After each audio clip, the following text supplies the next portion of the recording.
Βγάλει και ράδιο.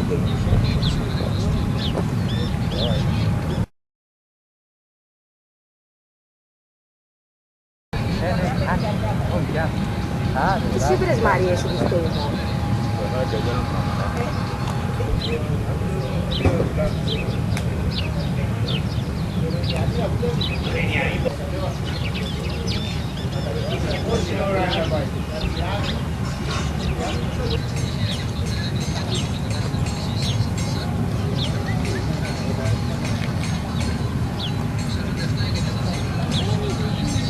Βγάλει και ράδιο.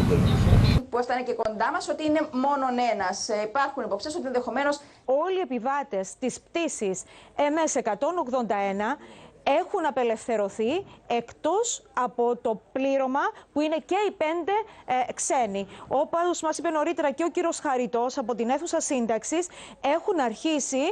έχει αρχίσει μια συνδιαλλαγή, διαβουλεύσεις ανάμεσα στις αρχές και στον αεροπειρατή να δούμε τι αιτήματα θέτει. Λοιπόν, εδώ στο στούντιο μαζί μας παρακολουθούμε και τις εικόνες. Είναι οι πρώτες εικόνες, όπως σας είπαμε και νωρίτερα, από το αεροδρόμιο της Λάρνακας. Εκείνο το αεροσκάφος, το οποίο έχει εκδηλωθεί η αεροπειρατή, αυτό των Αιγυπτιακών αερογραμμών. Εδώ στο στούντιο μαζί μας. Λοιπόν, κύριε Κωστοφίδη.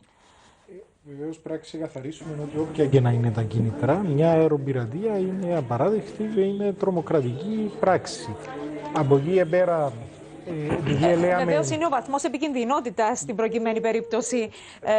Αυτό δεν μπορούμε να το κρίνουμε εμείς αυτή τη στιγμή. Έχουμε πλήρη ενημέρωση. Ναι. Άλλοι λένε έχει εκρηκτικά, άλλοι λένε δεν έχει εκρηκτικά και απειλεί ότι έχει εκρηκτικά. Εμείς δεν μπορούμε σε πολιτικό επίπεδο από το στούντιο να μπούμε σε αυτή τη συζήτηση.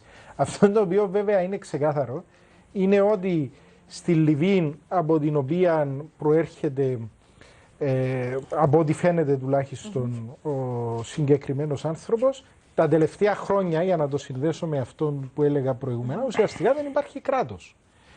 Υπάρχει το απόλυτο χάος στη Λιβύη μετά και πάλι από ξένες επεμβάσεις. Άρα, αν δούμε την ιστορία όλη της τρομοκρατίας και της περιοχής, κάποτε στηρίχθηκαν οι Αγιατολλάδες στο Ιράν για να αντιμετωπίσουν την κρατικοποίηση των πετρελαιοπηγών από την τότε κυβέρνηση.